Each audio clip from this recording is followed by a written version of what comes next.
Some stuff has happened since that last video about Patreon.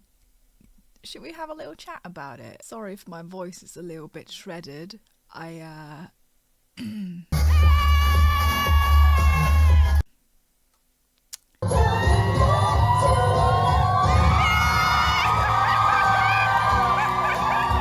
may have been at a queer drag event.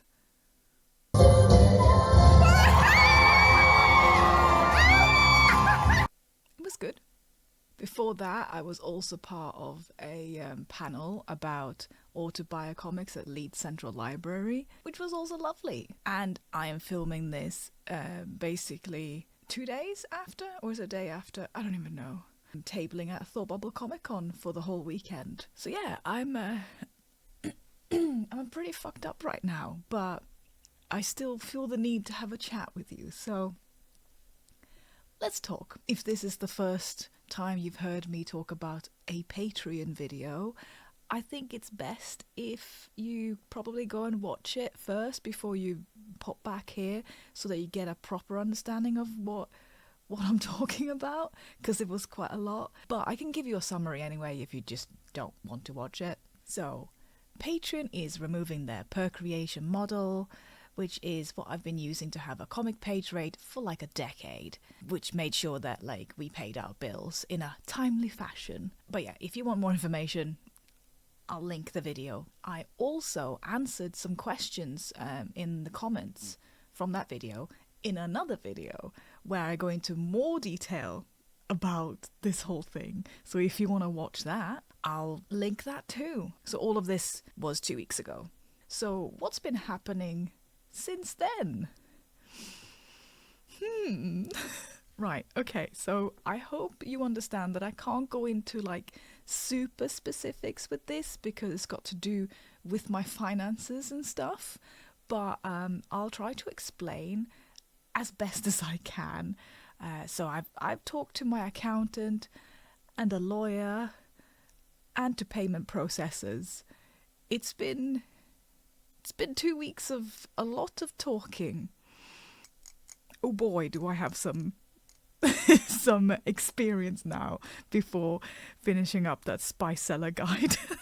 Right, so just a moment.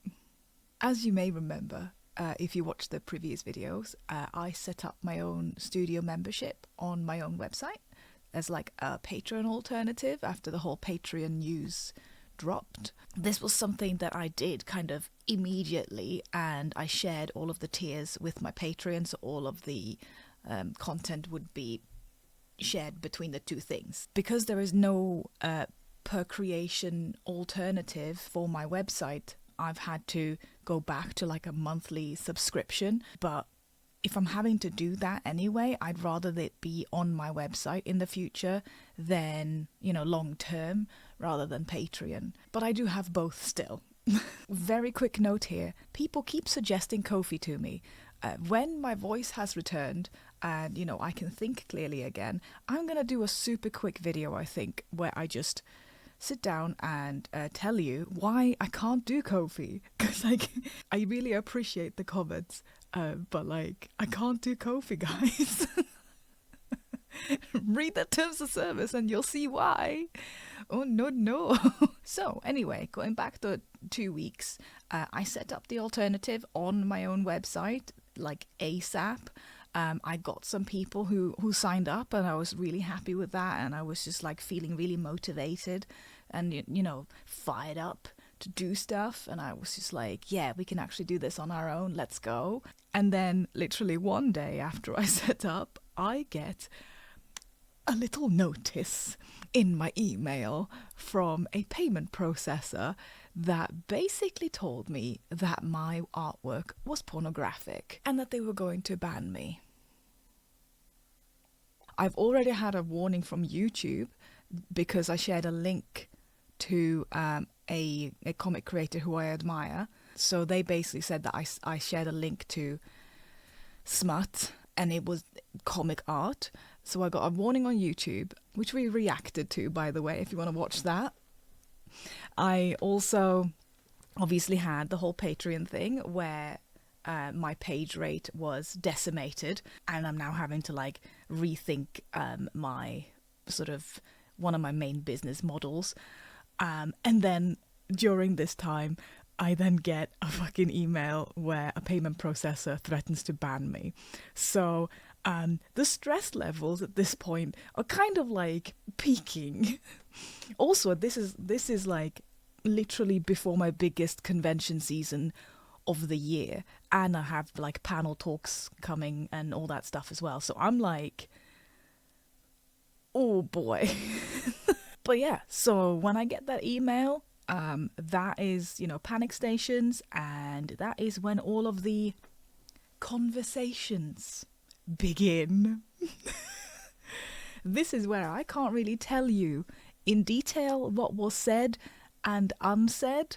So yeah, during these conversations, I have felt forced to separate my visible Spice comics from my other comic books, even though all of my comic work is made for adults. Like, don't even like get me started on where the line is with that, because it's like, yeah, but your work is for adults, but like, what is considered adult content?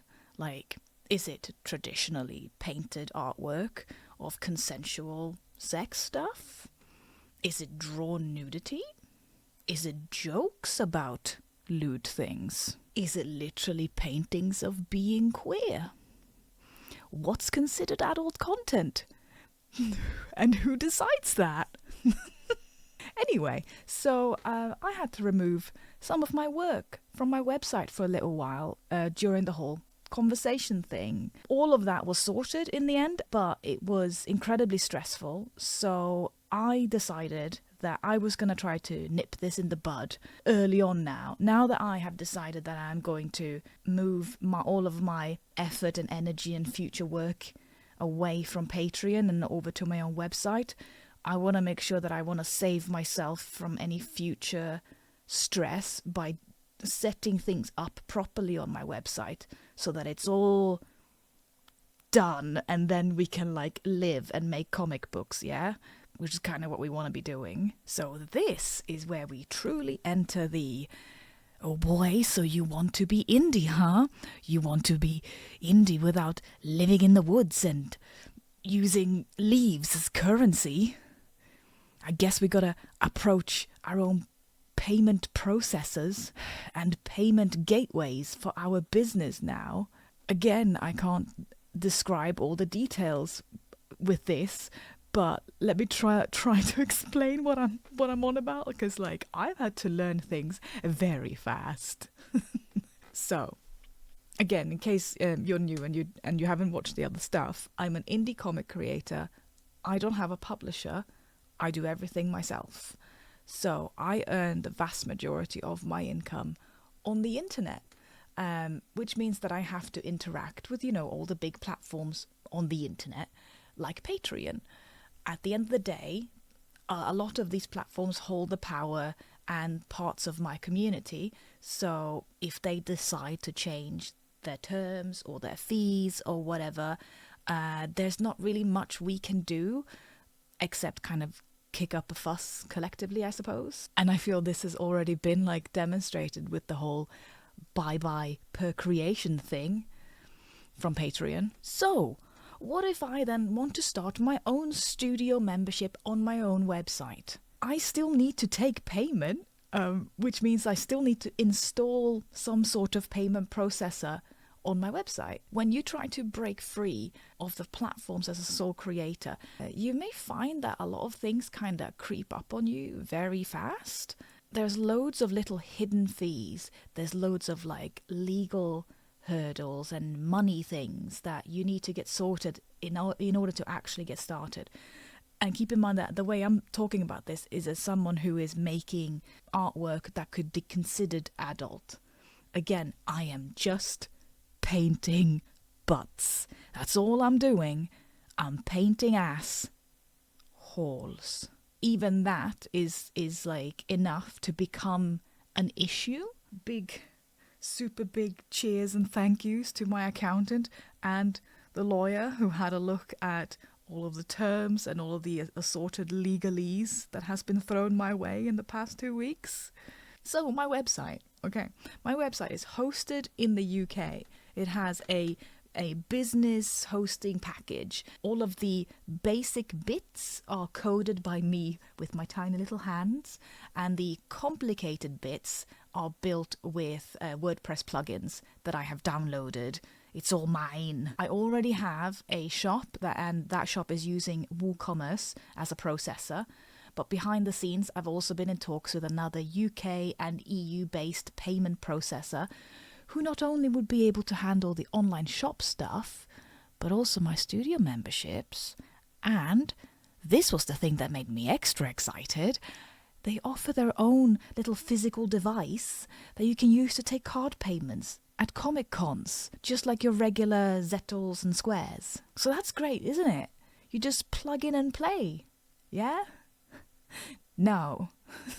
Not so fast, little indie shit. First, you need to sign up to them and be verified. So we're talking about finances here, serious stuff. So I've had to go through, obviously, like identity checks, business checks, and my favorite part was when I was literally on the phone with the payment processor while they were scrolling through my website, commenting on my lovely paintings.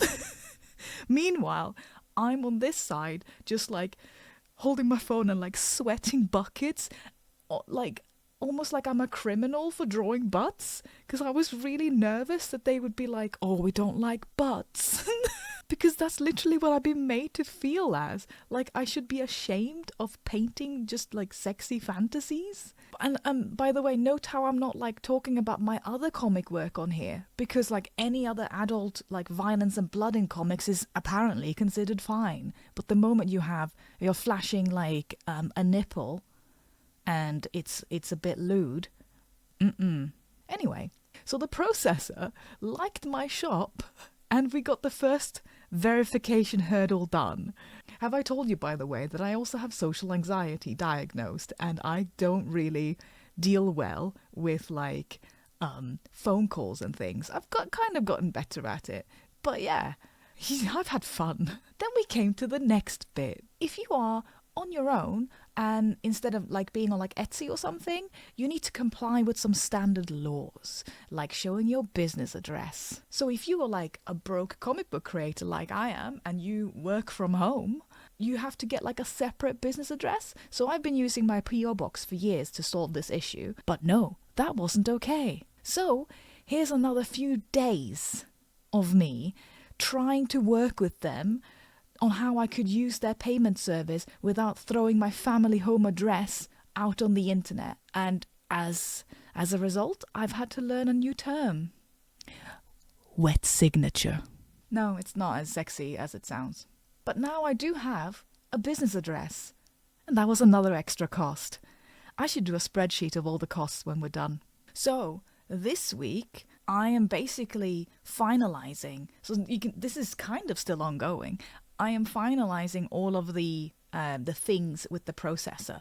So they have approved me and I am being sent the device. It should be arriving tomorrow.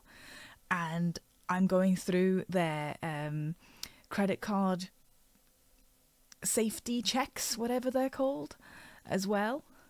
But I feel like I just need to like lie down for like a day or something. Can I just say though, do you remember how bummed I said I was when Patreon removed their goals feature? Well, what's this? Ooh, my studio has them now. I thought it would be like a future add-on for my like studio package that I would have to pay for. But it actually came with the basic package, so it's essentially a free add-on. For all time's sake, I did add my Patreon goals at the bottom, but I had to adjust it for like per month rather than per page, so it looks a bit like insane. But yeah, in the olden days on Patreon, I used to actually show like my dream minimum page rate at 250, my dream realistic page rate at 400, and the ultimate sugar mama page rate. at 600, which is insane. But yeah, I was so happy when I found out that they literally do goals, and it has been really, really fun to track it as well. So in order for me to like just kind of feel like I'm getting started with my own studio, I did literally just put a goal for a single comic page. And as you can see, it's already over halfway, right? I think it's over halfway, which is just like, thank you very much. I've been working a lot on this in between doing all of the stuff for Thought Bubble Week and dealing with the payment processor hell. The hell. But yeah, to everyone who's signed up so far, and also to the lovely web developers on Mastodon, thank you. Thank you so much. First of all, thank you for signing up, and thank you web developer nerdy people on Mastodon who have been answering all of my questions when I've been going, what is this? I don't understand what's happening. Why are they asking this of me? What is this? Why is this broken now? What have I done? As I said, like I hope that once I get the processing thing up and running, it's so close now. I will be able to, like, I can actually sit and do like maybe a little list, a more thought out and like a more well list of how I did it with basically very little knowledge and a lot of help from people who have just been coming in and like making sure that I don't fuck up a lot of stuff. But yeah, anyway. Also, while we're actually thanking people, thank you very much for coming over to my table at Thought Bubble over the weekend. I sold out of all of my Artemisias, and the Vegasm stock that I had brought was also sold out on both days, which is like crazy. So thank you, and a special sorry to the person who came over to say that they liked my YouTube videos while I was trying to pick spinach out of my teeth with a crisp piece. That was kind of mortifying, but I don't know. There's actually quite a few people who came over and said that they watch my YouTube videos. I feel perceived. Thanks. There will be more because I really enjoy doing this. But you know, I just gotta go and get well now and make sure that my studio works properly and all that stuff. Yeah, when things have settled down and I get to actually once again edit the script for my Spice Seller guide, I feel like this experience is really going to influence certain sections in that guide. Oh yeah. And nothing makes me quite as happy as when fellow comic creators who shall remain unnamed tell me that they are either wanting to draw smut, they are already actively drawing smut but hiding it, or they have literally just self-published or published their first smut comics. Nothing makes me as happy as seeing people doing more of that stuff. Because at the end of the day, we're just drawing sexy comic books. There's nothing else to it. It's okay. I'm gonna draw loads more of it. Anyway, I'm gonna go and rest my voice now. So I'll see you around. Goodbye. Oh yeah. Okay, we're gonna need to turn that off first of all. Thank you for subscribing to my YouTube channel while I'm literally trying to record a video. I'm not complaining, I'm just gonna have to re-record that.